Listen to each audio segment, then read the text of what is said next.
Break के बाद दोबारा खुशामदीद है जनाब आप सबका।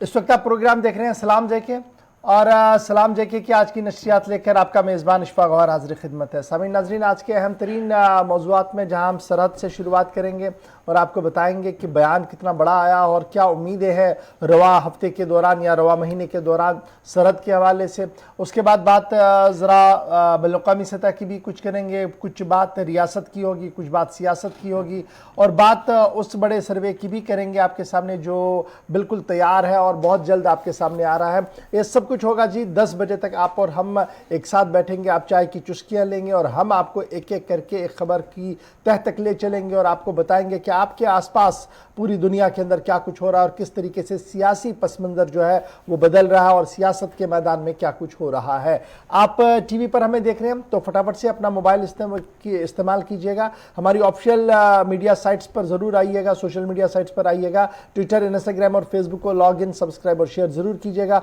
और हमारी ऑफिशियल वेबसाइट पर ज़रूर आइएगा जहाँ पर आप और हम बराह रास्त बात भी कर सकते हैं, यानी आप अपने दिल की बात वहाँ पर तहरीर कर सकते हैं, जिसे ज़रूर प्रोग्राम और सोशल मीडिया पर ज़रूर जगह मिलेगी, ये आपसे वादा है। और प्रोग्रामों के बारे में आप अपनी आरा हम तक ज़रूर पहुँचाइएगा। लेकिन प्रोग्राम का आगाज़ हस्बे दस्तूर करते हैं माजी से, क्योंकि माजी में क्या कुछ हुआ है मुस्तकबिल की ज़मानत भी उसमें होती है। इसलिए आसिफ आपको बताएंगे कि माजी की चंद झलकियाँ क्या कुछ आज के दिन में हुआ। बहुत बहुत शुक्रिया आसिफ। बहुत बहुत शुक्रिया आप सबका हमारे साथ ज्वाइन करने के लिए। खुशामदीद कहते हैं प्रोग्राम सलाम जी के आप देख रहे हैं और शुरुआत अब जरा फॉर्मेट के मुताबिक करते हैं। रोजाना जिस तरीके से हम आपके सामने सबसे पहले हिस्ट्री ऑफ द डे रखते हैं, आज का दिन क्यों अहम है जरा इस पर भी कुछ झलकी आपको बताते हैं। और माजी में आज के वाक़यात अगर पिछले 60-70 वर्षों के दौरान देखें तो जंग अजीम जो हुई पहली और दूसरी के बाद ज़्यादातर कब्जे ही एक दूसरे के ममालिक पर होते रहे और फ्रांसीसी फौज ने आज ही के दिन 1657 में मैड्रिड पर कब्जा किया। 1657 में 1932 में इराक यूनाइटेड किंगडम से आज़ाद हुआ, यहाँ पर भी कब्जा था। 1735 में फ्रांस और केरल ने अमन समझौते पर दस्तखत किए, आज ही का दिन था 1735 में जब यह अहम मुआहिदा हुआ। 1831 में अंग्रेजों ने मैसूर, जिसे अब मैसूरू कहते हैं, यहाँ पर बरतानिया ने कब्जा कर लिया था, आज ही के दिन। तो मैसूरू जिसे आप जानते हैं पहले मैसूर कहते थे, 1831 में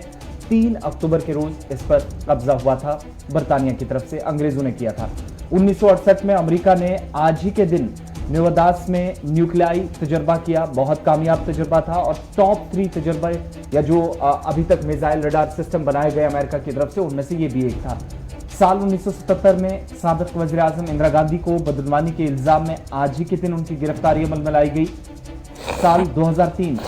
पाकिस्तान ने आज ही के दिन 3 मिसाइल का तजुर्बा किया, तकरीबन 16-17 वर्ष पहले, और आज के दिन वहां पर भी फौज इस सिलसिले में तफरीबात कर रही है। 1977 का दिन भी आज का दिन काफ़ी अहम, जबकि मुल्क के वज़ीर आज़म को बदनवानी के इल्ज़ाम में उस वक्त गिरफ्तार किया गया था। चलिए जी, ये तो थी जनाब माजी की बात। अब जरा आते हैं आज के दिन पर और आज क्या कुछ सियासत हो रही है और किस तरीके के बयानात आ रहे हैं और क्या कुछ उम्मीदें हैं, इस पर गुफ्तगू करते हैं। और सबसे पहले अब बात करते हैं जनाब सरहद की। और लद्दाख के अंदर चीन और भारतीय फौज आमने सामने और पिछले 1 साल से ज़्यादा वक्त हो गया और लगातार मुज़ाकरात भी हो रही हैं, लेकिन अब इन मुज़ाकरात को एक और सिमत मिल रही है और माना जा रहा है कि अगले हफ्ते 13वें दौर की बातचीत हो सकती है भारत और चीन अफवाज के बीच में। भारत और चीन की अफवाज अगले हफ्ते एक बार फिर टेबल टॉक्स पर आएंगी, 13वें राउंड की बातचीत होगी और इस सिलसिले में तमाम तर तैयारियां जो है वो मुकम्मल कर दी गई है। और ये भी कहा जा रहा है कि हाई लेवल मिलिट्री टॉक जो है वो भारत और चीन के दरमियान अगले हफ्ते जहां होनी है, वहीं पर वजारत खारजा, वजारत दाखिला और वजारत दिफा के जिम्मेदारों की तरफ से भी हिकमत अमली को तय किया जा रहा है। और जो आज तक 12वीं दौर तक बातचीत हुई है उसकी पेशरफ्त का खाका और मजीद जो वादे किए गए थे उस पर कितना अमल हुआ है, इस पर भी एक लाइन जो है वो खींची जाएगी जो इस मीटिंग के अंदर जो है वो रखी जाएगी। फोकस जो रखा जाएगा जी वो होगा तमाम वो फ्रिक्शन पॉइंट्स जहां पर इस वक्त भी फौजें आमने सामने हैं। हॉट स्प्रिंग से लेकर दीगर मामलात पर जी गुफ्तगू होनी है और देखना होगा कि चीन इस बार किस तरीके से इस पूरे मामले को देखता है और क्या कुछ उनकी तरफ से जो है वो बात सामने रखी जाएगी। ताहम army chief general MM Narwani साहब का ये मानना है कि हालात को पुरअमन बनाने के लिए हर मुमकिन कदम उठाया जा रहा है और जो कुछ सरहद पार हो रहा है, जिस तरीके की डेवलपमेंट वहाँ पर हो रही है, चाहे वो इंफ्रास्ट्रक्चर वाइज हो, चाहे वो इक्विपमेंट वाइज हो, चाहे वो मैन पावर वाइज हो, उसका मैचिंग जो है वो भारत की तरफ से भी किया जा रहा है। सड़कों का जाल बिछाया जा रहा है। उसके साथ साथ कल ही, अगर वो तस्वीरें आप चला सकें वो चलाइएगा, कल ही किस तरीके से वहाँ पर जब उन्होंने अपने दौरा किया तो किस तरीके से आर्मी चीफ ने जवानों के साथ बात की, ग्राउंड जीरो पर असेस करने की कोशिश की और उसी बातचीत के दौरान कल उन्होंने ये बात भी ऐलान की कि अब दूसरे दौर की बातचीत होनी है और 13वें दौर की इस बातचीत के में क्या कुछ हिकमत अमली होगी उस पर जो है वो गुफ्तगू जरूर होगी। ये जनाब वो तस्वीरें हैं जो कल हमें लद्दाख से मिली हैं और ये वो टैंक्स, हवाज़र टैंक्स हैं जिनका लक्ष्य जो है वो 50 किलोमीटर, यानी रेंज इनका जो है वो 50 किलोमीटर है और बाज़ाब्ता तौर पर 2 रेजिमेंटें जो है वो लगा दी गई हैं इन दुश्वार तरीन पहाड़ियों पर ताकि दुश्मन का भरपूर मुकाबला जो है वहाँ पर किया जाए। तस्वीरें आपके सामने हैं। इस बीच आपको बताएं, इस सरहदी कशीदगी से बचने के लिए 12 दौर की बातचीत हुई है। इसमें ज़्यादातर अगर कहीं देखें तो मौसर साबित हुई जो 10 फरवरी को जब आगाज़ हुआ फौजी इनखला का अमल, जो हाइट्स पर दोनों अफवाज आमने सामने थी, ज़्यादा कोई फ़र्क भी नहीं था। जो वहाँ से मुसलसल इत्तलात मौसूल हो रही थी कि फरवरी के महीने में इस तरीके से अफवाज आमने सामने आई, यूँ महसूस हो रहा था, आई बॉल जिसे कहते हैं, बिल्कुल कहीं पर ऐसा महसूस हो रहा था कि शायद एक ही कैंप से दोनों पलटन हैं, उस तरफ भी पीपल्स लिबरेशन आर्मी और इस तरफ भी जो आईटीबीपी के जवान भी थे और इसी दौरान गोली भी चली थी। इस तरह की सूरत हाल बनी थी, लेकिन अब आहिस्ता आहिस्ता उस कशीदगी को कम करने के लिए, लेकिन बीच में कुछ ऐसी सूरत हाल रही जिस पर फौजी सरबराह का अगला बयान भी आपको बताएंगे। लेकिन फिलहाल तैयारियां 13वें राउंड की और उम्मीद की जा रही है कि अगले 6 से 7 दिनों के दरमियान फौजी सतह की जो आला सतह की मीटिंग होती है, कोर कमांडर्स की बातचीत होती है। पिछली मीटिंग चोशुल के मकाम पर उस तरफ हुई थी, यानी चीन के सरहदी इलाके के अंदर, और इस बार तैनाती काफी ज्यादा है। इस बार मामलात और भी संजीदा है, गहरे होते चले जा रहे हैं, उस पर और भी मंथन किया जाएगा। बढ़ते हैं आगे, बात फौजी सरबराह की हो रही है तो आपको एक और बयान बताते हैं, क्योंकि लाइन ऑफ एक्चुअल कंट्रोल की जो इस वक्त सूरत हाल है, फौज की इस पर मुसलसल नजर बनी हुई है। लेकिन आर्मी के हवाले से इस वक्त बड़ी खबर ये कि लाइन ऑफ एक्चुअल कंट्रोल पर ब्रेकिंग जरा प्ले कर दीजिएगा, क्योंकि बड़ा बयान फौजी सरबराह का सामने आया है और इस बयान के मुताबिक कि लाइन ऑफ एक्चुअल कंट्रोल पर चीन की तरफ से आज के वक्त में भी फौजियों की तैनाती में इजाफा करना तशवीश की बात है। ये सिर्फ LAC तक महदूद नहीं रहा, उनका बयान लाइन ऑफ कंट्रोल को लेकर भी था कि सूरत हाल फरवरी के जैसी बन सकती है अगर सरहद पार से कोशिशें पड़ोसी मुल्क पाकिस्तान की तरफ से न रोकी गई, जिसके नताइज ये थे कि पिछले दिनों कुछ ऑपरेशन नॉर्थ कश्मीर के अंदर हुए, लेकिन इंफ्रास्ट्रक्चर और फौजियों की तैनाती लाइन ऑफ एक्चुअल कंट्रोल पर चीन की तरफ से की जा रही है, जो तशवीशनाक सूरत हाल है फौजी सरबराह के बयान के मुताबिक, और उसका मौसर जवाब देने के लिए इस तरफ से भी भारत ने पूरी तैयारी करने के लिए अब कोशिशें तेज कर दी हैं।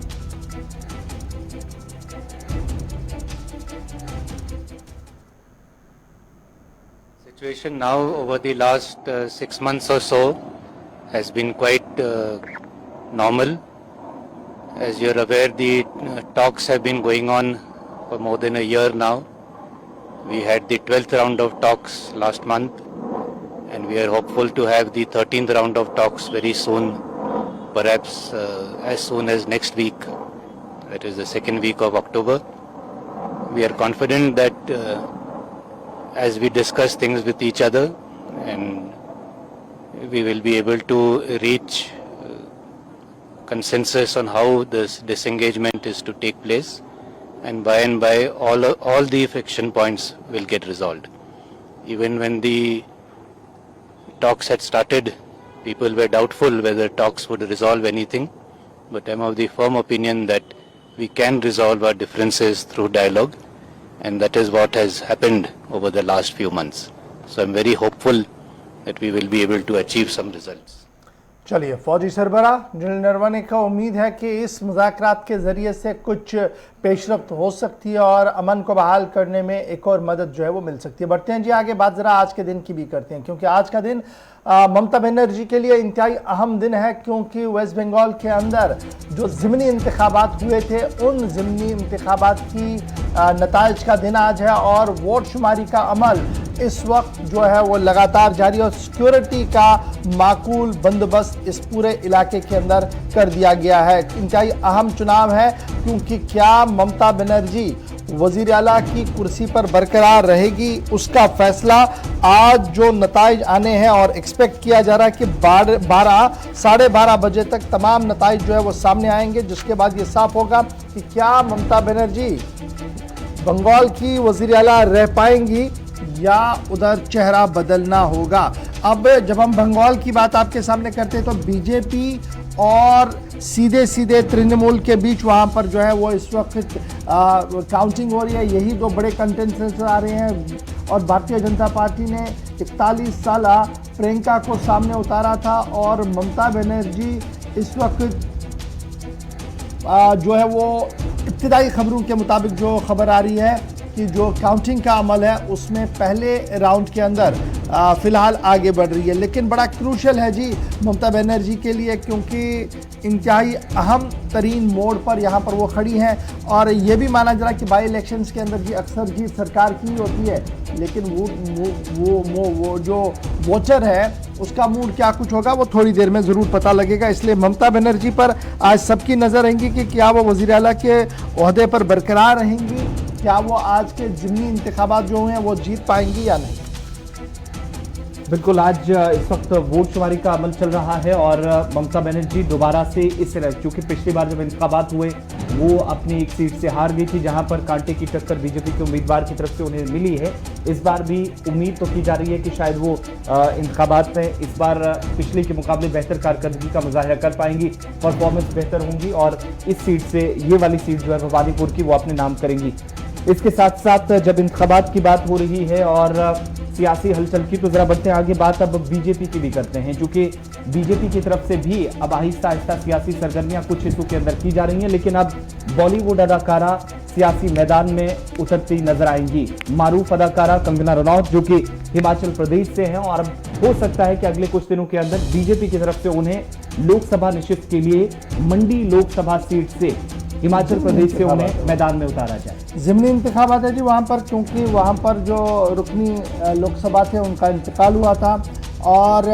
राम स्वरूप शर्मा मार्च में इसी साल उनका इंतकाल हुआ था और सीट वैकेंट हुई और उसके बाद काफ़ी कुछ सरगर्मियाँ जो है वो बढ़ी है और ये माना जा रहा है कि बॉलीवुड अदाकारा कंगना रनौत जो है वो बीजेपी की टिकट पर मंडी से चुनाव में आ सकती है। और अब ये भी खबर आ रही है कि स्टेट इलेक्शन कमेटी जो है वो 1-2 दिन के अंदर अंदर धर्मशाला के अंदर जो है वो मीटिंग करने जा रही है, जिस दौरान वो इस बात का ऐलान करेंगी कि इस सीट पर बीजेपी का चेहरा कौन होगा। अक्टूबर 30 को बाई इलेक्शंस वहाँ पर होने हैं और 3 असेंबली सेगमेंट्स के अंदर भी होना है, जिसमें फतेहपुर और दीगर जगह भी है। तो ये सारी बाई इलेक्शन जो है वो 30 तारीख को होनी है और उस सिलसिले में बीजेपी का जो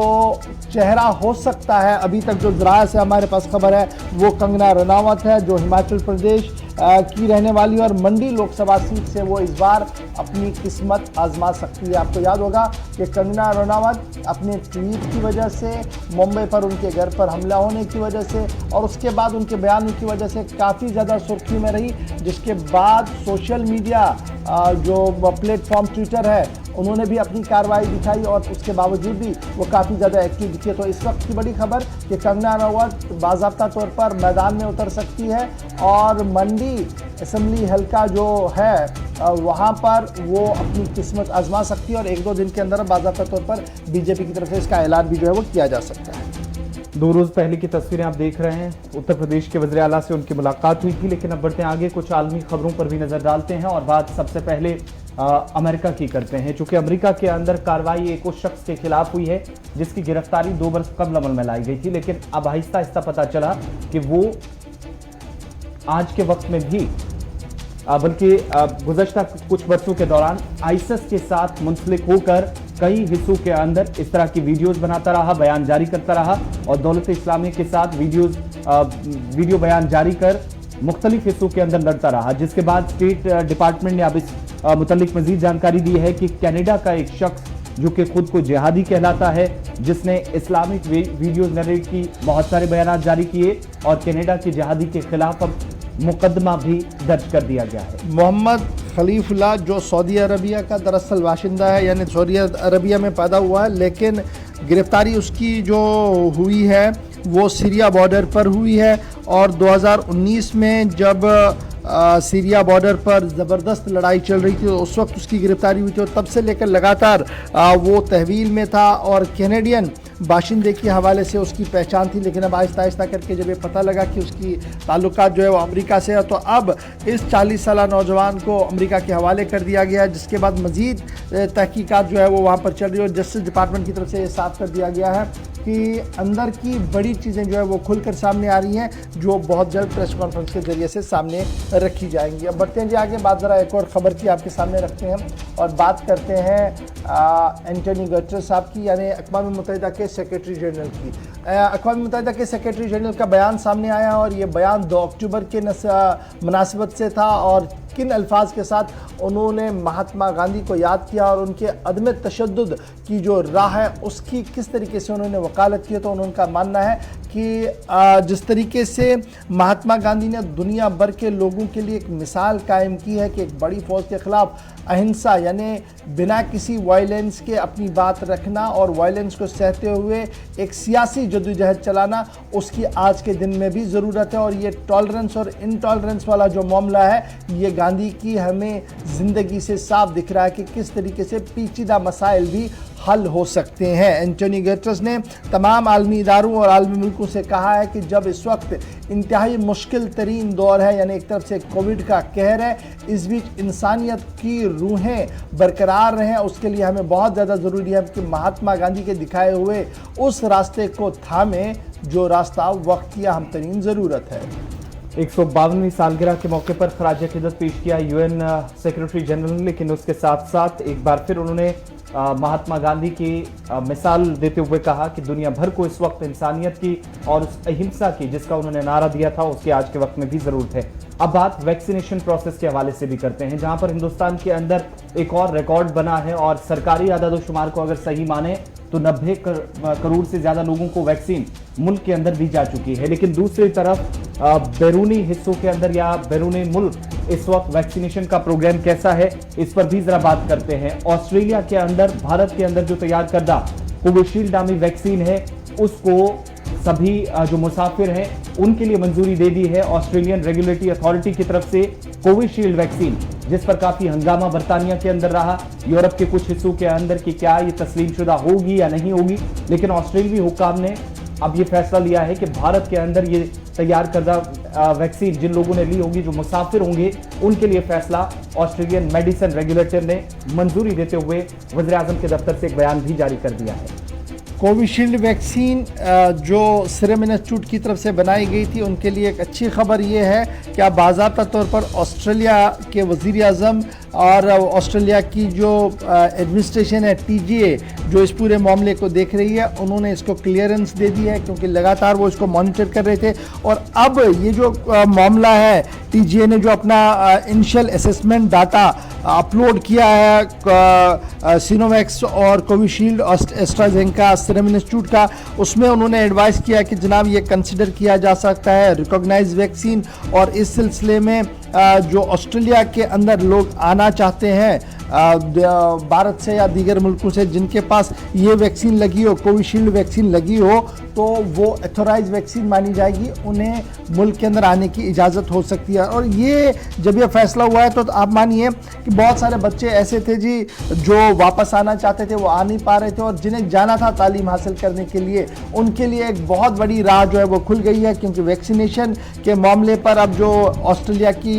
मेडिसिन रेगुलेटरी है, उनकी तरफ से अप्रूव किया गया है कोविशील्ड वैक्सीन को, और ये माना गया कि इनकमिंग ट्रैवलर जो हैं जिन्होंने कोविशील्ड लगाया होगा वो बाज़ाब्ता तौर पर तस्लीम शुदा है, और इसमें अब किसी और चीज़ की कोई ज़रूरत नहीं है। ये तो थी बात जनाब कोविशील्ड के हवाले से और अमेरिका के हवाले से। बात जरा तिजारत की भी आपके साथ करते हैं, और तिजारत की बात इसलिए बड़ा इंपॉर्टेंट है क्योंकि आपको याद होगा कि ई कॉमर्स को लेकर नए कानून बनाने की बात पीयूष गोयल साहब की तरफ से सामने रखी गई, और जब ये बात सामने रखी गई तो ऑस्ट्रेलिया ने ई कॉमर्स जो कानून बनाए जा रहे हैं उस पर खदशात और सवालात उठाए हैं और कहा कि जिस तरीके से ई कॉमर्स के कानूनों को बनाकर अमलाने की कोशिश भारत के अंदर की जा रही है, उससे तिजारत को एक बहुत बड़ा नुकसान जो है वो हो सकता है। अब सिर्फ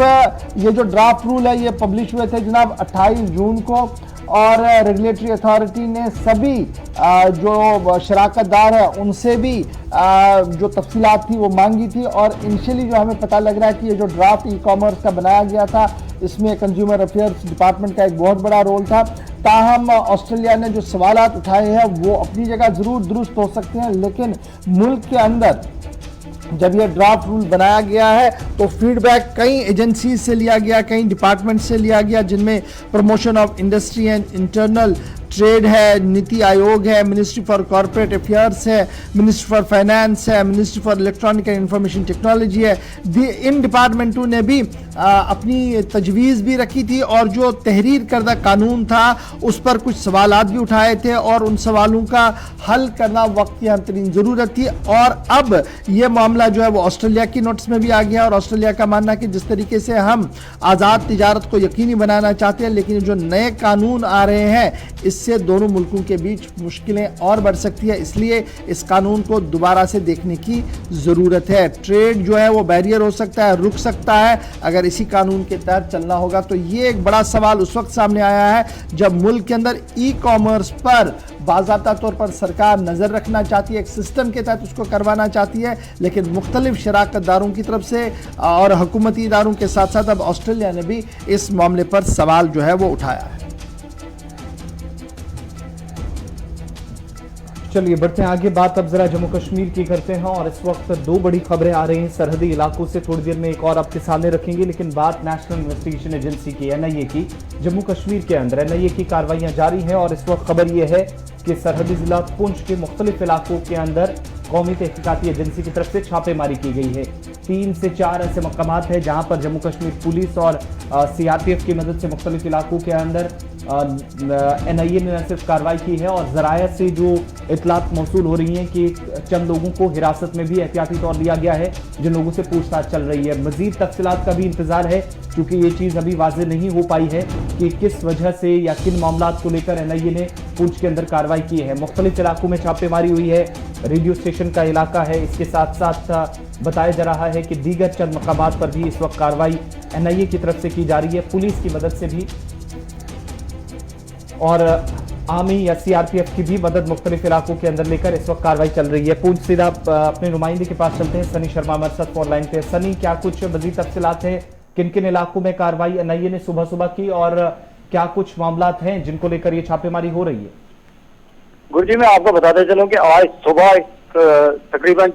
6 साढ़े 6 के लगभग एनआईए की तरफ से पुंछ में ये रेड की गई है, जिसमें दगवार इलाका है, उसके बाद पुंछ के रेडियो स्टेशन इलाके में रेड की गई है, उसके बाद कनुइया में रेड की गई है। इसके अलावा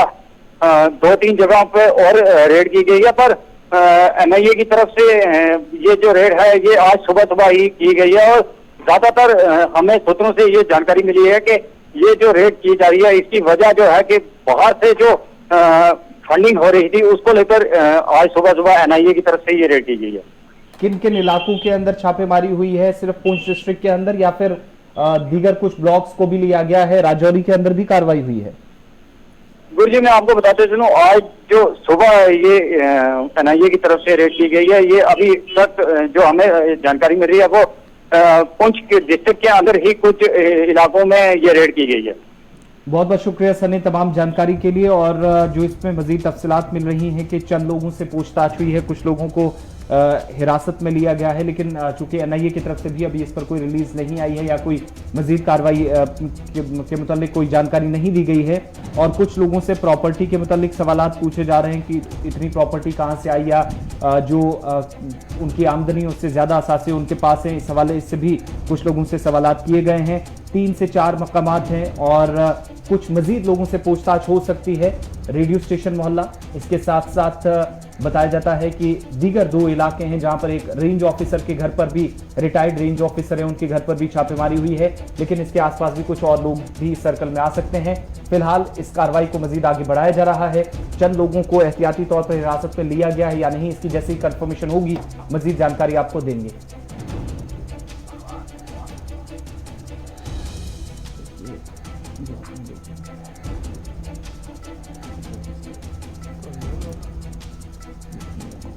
चलिए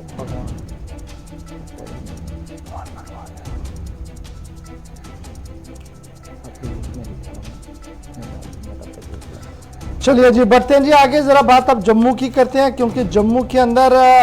कल से लगातार जो है कई सरगर्मियां हुई और उन पर गुफ्तगू करना बहुत ज़्यादा ज़रूरी है। और सबसे पहले बात करते हैं जी डॉक्टर मोहन भागवत, आरएसएस के चीफ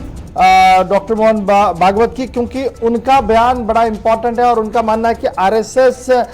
की जो बुनियाद हैं जी वो इंसानी हमदर्दी को लेकर है, लेकिन जिस तरीके से वो काम कर रहे हैं वो अब किसी से छुपा नहीं है। ताहम जम्मू कश्मीर के जाविये से जब वो कल बोल रहे थे तो उन्होंने कहा कि डॉक्टर श्यामा प्रसाद मुखर्जी ने जो बीज बोए थे उनका समर जो है वो आज निकल रहा है, अगरचे काफ़ी कुर्बानियां भी देनी पड़ी हैं। ताहम 370 और 35 की मनसूखी पर भी कल डॉक्टर मोहन भागवत का बयान जो है वो सामने रखा गया और उन्होंने कहा कि अब हालात बदल रहे हैं और बदलते हालात के बीच हमने सिचुएशन को भी ऐसे ही चलाना होगा। जनरल जोरावर ऑडिटोरियम के अंदर कल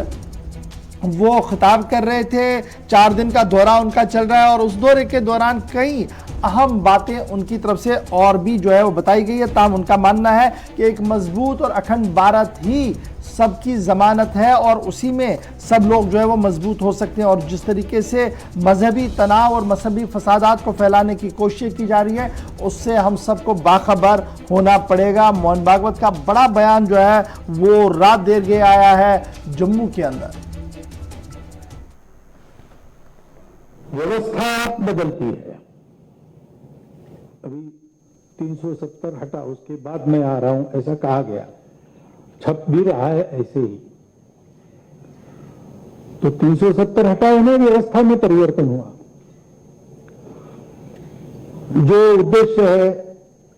जो वस्तुस्थिति है, जो प्रकृति है, व्यवस्था उसके अनुकूल होनी चाहिए। वो नहीं है ऐसा लगता था तो बहुत लोगों ने संघर्ष किया। मैंने यूं कहे तो श्यामा प्रसाद मुखर्जी प्रजा परिषद आंदोलन के समय से जिस एक बात को मन में लेकर यहां संघर्ष हुआ, बलिदान हुए, वो मन की आस अपनी पूरी हो गई। ये हमने देखा। ऐसी परिस्थिति में मैं यहां हूं और उसका आनंद भी आप लोगों के मन में है, ये पता चलता है। परंतु केवल व्यवस्था परिवर्तन से नहीं होता है, क्योंकि व्यवस्था को चलाने वाले तो व्यक्ति रहते हैं, वो समाज से आते हैं और जिस प्रकार का समाज है उस प्रकार के व्यक्ति सर्वत्र आते हैं। इसलिए अंग्रेजी में कहावत है, people give the government they deserve. तो जैसे हम हैं वैसे हमारे नेता। अब राजनीति है, एक दूसरे पर आरोप प्रत्यारोप, एक दूसरे की गलतियां नहीं, ये खेल चलता है, चलने दो। लेकिन थोड़ा उन बातों से अलिप्त होकर हम विचार करें तो जैसे हम हैं वैसे हमारे प्रतिनिधि है। और इसलिए हमारी प्रकृति के अनुसार, हमारी वस्तुस्थिति के अनुसार, हमारी आकांक्षाओं के अनुरूप व्यवस्था तब आएगी जब हम अपने आप को ठीक से समझते होंगे और ठीक से समझकर उस प्रकार अपना विकास करने के लिए हर प्रकार से संकल्पबद्ध होंगे। और ऐसा कुछ भव्य तो हालात को समझते हुए और वक्त को समझते हुए फैसले लेने पड़ते हैं। मोहन भागवत के मुताबिक आज उनके दौरे का आखिरी दिन है और आज स्वयं सेवकों से वो ऑनलाइन खिताब करेंगे ब्लॉक सतह पर, और जो समितियां हैं उनके वर्कर्स जो आरएसएस के काम कर रहे हैं मुख्तलिफ हिस्सों के अंदर, उनके साथ वो बराह रास्त बात करने वाले हैं वर्चुअल मोड के जरिए। लेकिन ये जो प्रोग्राम का हिस्सा था, ये सेमिनार जम्मू यूनिवर्सिटी के जनरल जोरावर सिंह ऑडिटोरियम में हुआ और इस तकरीब में वो मेहमान खुसूसी के फराइज भी अंजाम दे रहे थे। जम्मू की बात हो रही है तो आपको एक और बड़ी खबर इस वक्त जम्मू से बताते हैं, जहां पर कार्रवाई की गई है बॉर्डर के करीब और उस इलाके में जहां पर गुज़श्ता दिनों बीएसएफ ने एक नई कोशिश शुरू की है कि ड्रोन से बचने के लिए मकामी लोगों को तरबियत दी जाए। लेकिन इस वक्त बड़ी खबर जम्मू से, जहां पर सतवारी इलाके में मकवाल के अंदर ड्रोन से हथियार गिराने की खबर सामने आ रही है। और इस वक्त खबर जो सामने आई है कि इस इलाके के अंदर यहां पर कार्रवाई की गई है सिक्योरिटी फोर्सेस की तरफ से। जम्मू के अंदर सतवारी मकवाल ब्लॉक और एक AK-47 राइफल, 30 मैगजीन, चंद राउंड भी बरामद हुए सरहदी इलाके से। BSF की तरफ से कार्रवाई की गई है और मकामी लोगों ने पुलिस को BSF को इतला की है इस बारे में, जिसके बाद इस कार्रवाई को अंजाम दिया गया है। रात 9 बजे के करीब एक स्कूप भी बरामद हुआ है। बताया जाता है कि इसकी मदद से फेंसिंग के इस पार इन हथियारों को लाने में कामयाबी भी मिली है। साथ ही इस इलाके के अंदर चूंकि तमाम जो बॉर्डर बेल्ट के लोग हैं उनके लिए BSF की तरफ से कल ही खबर ये दी गई कि उसने तरबियत शुरू कर दी है एक खास किस्म की, कि किसी भी सेक्टर के अंदर ड्रोन देखा जाए या ड्रोन से हथियार गिराने की कोई कोशिश हो, मकामी लोग इस बारे में जानकारी कैसे सिक्योरिटी फोर्सेज को दें। तो BSF बयान के मुताबिक कि अब चंद लोगों को चुनकर मुख्तलिफ इलाकों से उन्हें खास किस्म की तरबियत दी जा रही है ताकि वो सिर्फ हथियार देखते हुए या ड्रोन देखते हुए फोर्सेज को इतला करें, जिसके बाद मजीद कार्रवाई की जा सके। लेकिन इन सब के बीच में जहां एक तरफ कार्रवाई हो रही थी, लोगों को तरबियत फराहम करने की बात हो रही है, तो मकवाल सेक्टर के अंदर ड्रोन से हथियार गिराने की खबर जराये से मौसूल हो रही है। और अनिल इस वक्त हमारे साथ ज्वाइन कर चुका है। अनिल, जरा अपडेट कीजिएगा। खबर आ रही है कि ड्रोन के जरिए से जो है वो हथियार गिराए गए हैं और BSF अब इस पूरे इलाके को तलाशी भी ले रही है। क्या कुछ खबर है और कितनी इसमें तस्दीक या पुष्टि की गई है BSF की तरफ से? कि पाकिस्तान जो है लगातार अपनी नापाक हरकतें जो है अपनाने की कोशिश करता है, वहीं पर जो है BSF के जवान हो चाहे वो हमारे जम्मू कश्मीर के पुलिस के जवान हो, लगातार सफलताएं हाथ लगती हुई नजर आ रही है और उनको मुंह तोड़ जवाब देते हुए नजर आ रहे हैं। आपने देखा कि कहना है कि कल एक बार फिर से प्रयास किया गया है और कहना कि उन्होंने ये साफ तौर पर जाहिर किया है कि हथियारों के जो है जम्मू कश्मीर में दहलाने का प्रयास किया जाए। वहीं पर समय रहते जम्मू कश्मीर पुलिस के जवानों ने और BSF के जवानों ने जो है एक बड़ी सफलता हाथ लगी है और जिसमें ये साफ तौर पर बताया जा रहा है कि एक 47 जो है राइफल बरामद की गई है और 30 राउंड्स जो है मैगजीन जो है वो बरामद की गई है। और इसके साथ साथ ये भी कहा जा रहा है कि एक स्कूप जो है उसके साथ तैनात किया गया था कि कहीं ना कहीं जो एक टारगेट बनाया जाए। वहीं पर जो है ये BSF के जवानों के साथ साथ जम्मू कश्मीर पुलिस के जवानों को जो है बड़ी सफलताएं हाथ लगी है। हालांकि आपको बताते चले कि जम्मू कश्मीर पुलिस के जवानों ने जो है इस पूरी खेप को जो है हिरासत में ले लिया गया है। हालांकि पूरी तरह से वहां पर जो है सर्च ऑपरेशन जारी है। ये बताया जा रहा है कि तभी के रास्ते से ये ड्रोन जो है पूरी तरह से घुसने के फिराक में था। हालांकि ये खेप कहां पहुंचानी थी, क्या इसकी मंशा थी, क्या पूरी तरह से इसकी परिस्थिति थी और कहीं ना कहीं ये प्रयास था कि ये खेप जो है एक स्थान पर पहुंचाई जाए। हालांकि वहां पर उनके कोई OG वर्कर वहां पर मौजूद होंगे जो इस पूरी खेप को उठाने का प्रयास करेंगे, मगर समय रहते इस पूरी खेप को जो है हमारे जम्मू कश्मीर पुलिस के जवानों ने जो है इसको हिरासत में लिया है। बहुत शुक्रिया जी।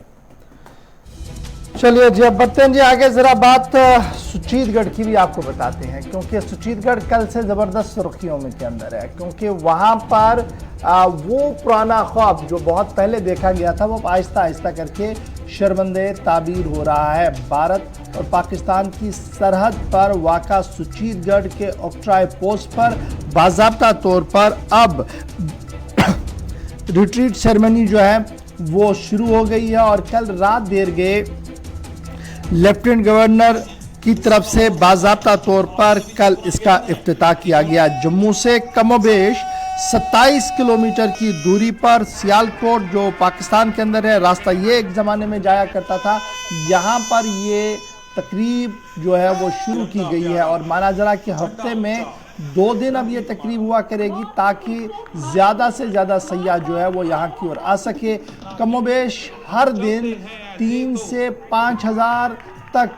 सयाह जो है वो ऑक्ट्राई पोस्ट को देखने के लिए आते हैं और यहाँ पर अब मज़ीद दिलचस्पी बढ़े, मज़ीद गहमा गहमी हो, उस सिलसिले में बाज़ाब्ता तौर पर तैयारियाँ जो है वो कर दी गई हैं और आज भी ये रिट्रीट सेरेमनी जो है वो वहाँ पर होगी जहाँ पर काफ़ी तादाद में लोगों ने शिरकत की है। साबिक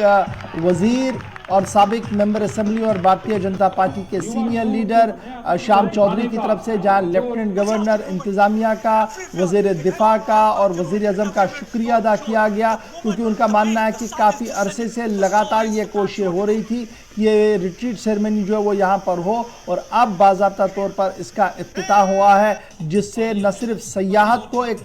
नए पर यहाँ पर मिलेंगे, बल्कि मकामी लोगों को भी रोज़गार के नए वसाइल जो है वो देखने को मिल सकते हैं। देखिए तस्वीरें आपके सामने है जी, किस तरीके से वागा की तर्ज पर यहाँ पर इस रिट्रीट सेरेमनी को करने की कोशिश की गई है। तिरंगा प्यारा लेफ्टिनेंट गवर्नर मनोज सिन्हा ने इस तारीखी तकरीब का इफ्तिताह किया। मरकजी वजीर भी उनके साथ थे और दीगर कई अहम शख्सियात भी इस प्रोग्राम का हिस्सा बनी। लेकिन एक खास बात जो इस प्रोग्राम की होनी थी, भारत पाकिस्तान की मुश्तरका परेड जो वाघा सरहद की तर्ज पर ये तकरीब भी हुई, लेकिन इसमें फ़र्क ये है कि BSF सिर्फ इस बार पहली परेड का हिस्सा बनी। हो सकता है कि आगे कोई इस तरह का फैसला हो, क्योंकि मकामी लोगों की भी रास्ता खोलने की मांग काफ़ी ज़्यादा है। और इस बीच लेफ्टिनेंट गवर्नर के मुताबिक कि कोशिश उनकी भी रहेगी कि रिश्ते बेहतर हों, राबते बहाल किए जाएं, और इतना ही नहीं, जो बॉर्डर टूरिज्म है और तामीर व तरक्की सरहदी इलाकों का जो ख्वाब वज़ीर आज़म का है उसको जल्द पूरा किया जा सके। It is all just by Junoon. Everywhere it's all shown. The moment, the way the sun is descending, the so is the patriotic.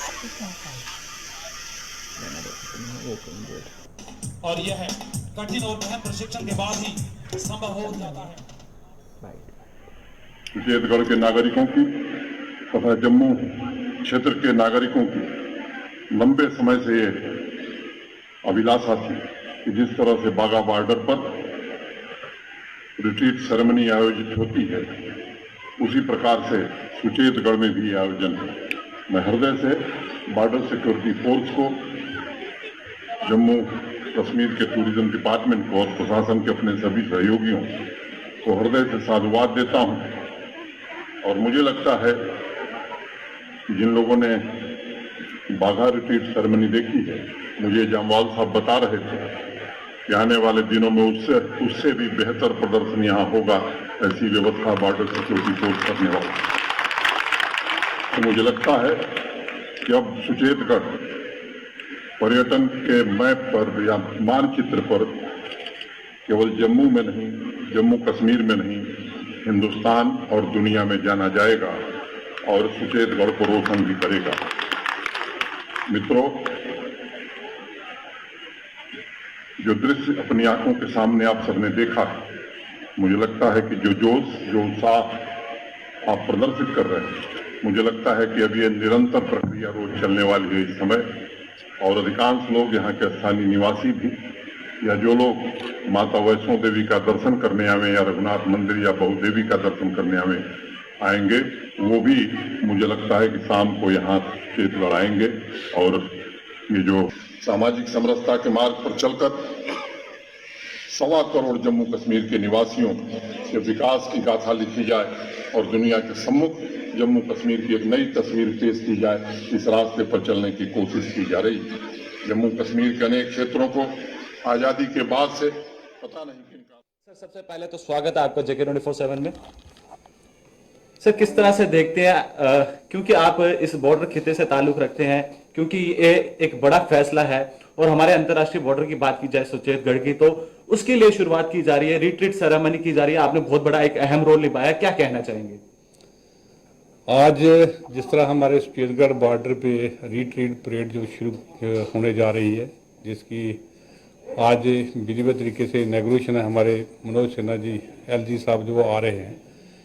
इसके लिए आज से पहले सुचेतगढ़ बॉर्डर में जब हम विधायक बने जहां से, और हमारी ये प्रयास था कि सुचेतगढ़ बॉर्डर एक टूरिज्म स्पॉट बने, उसके लिए जहां हमने मिलकर जहां प्रयास किया और जहां टूरिज्म स्पॉट बना, और पहला जो प्रोजेक्ट था 6 करोड़ का सैंक्शन हुआ और उसके पर काम हुआ।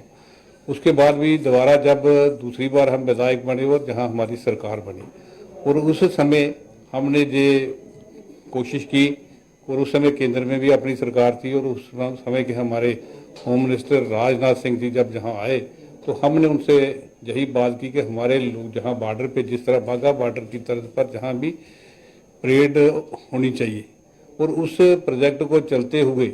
आज ये रीट्रीट परेड जो होने जा रही है उसके लिए जहां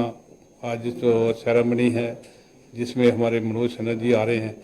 उससे एक तो हम अपने देश के प्रधानमंत्री नरेंद्र मोदी का भी शुक्रिया अदा करते हैं कि जिनने इस किस्म का प्रोजेक्ट हमें जहां बॉर्डर पे दिया, और उसके साथ हमारे मनोज सिन्हा साहब जो हमारे एलजी है उनका भी शुक्रिया अदा करते हैं, और ख़ासकर हमारे होम मिनिस्टर जो पहले रहे हैं राजनाथ सिंह जी और अब के अमित शाह जी, उनका भी शुक्रिया अदा करते हैं कि जिनकी बदौलत आज बॉर्डर पे ये परेड। शाम चौधरी शुक्रिया अदा करते हुए वज़ीर आज़म से लेकर वज़ीर दिफा और मौजूदा निज़ाम का कि बॉर्डर टूरिज़्म को प्रमोट करने के लिए जो वादा किया गया था उसे अमली जामा जो है वो पहना दिया गया है। यानी कहीं ना कहीं अब जम्मू के सुचीतगढ़ के अंदर उसी तरीके की तकरीब आपको देखने को मिलेगी जिस तरीके की वागा की होती है, और आहिस्ता आहिस्ता करके वहाँ पर इंफ्रास्ट्रक्चर और दीगर चीज़ों को भी जो है वो बनाया जा रहा है। और इस सिलसिले में तैयारियों को हतमी शक्ल पहले ही दे दी गई थी टूरिज़्म महकमे की तरफ से, और अब बीएसएफ भी अपनी तरीके से वहाँ पर काम कर रहा है। यहाँ पर छोटे से ब्रेक के लिए रुक रहे हैं जी, ब्रेक के उस पार आएंगे तो आपको बताएंगे कि कल एक और कार्रवाई रात देर हुई थी, एक मजहबी मकाम की तौहीन हुई थी, उस पर क्या कुछ अब इंतज़ामिया का कहना है, एक तो वो भी बताएंगे, और फिर आपको ये बताएंगे कि जंगली जानवरों का दहशत किस तरीके से लगातार बढ़ रहा है और कितने केसेस अभी तक सामने आए हैं। छोटे से ब्रेक के फौरन बाद।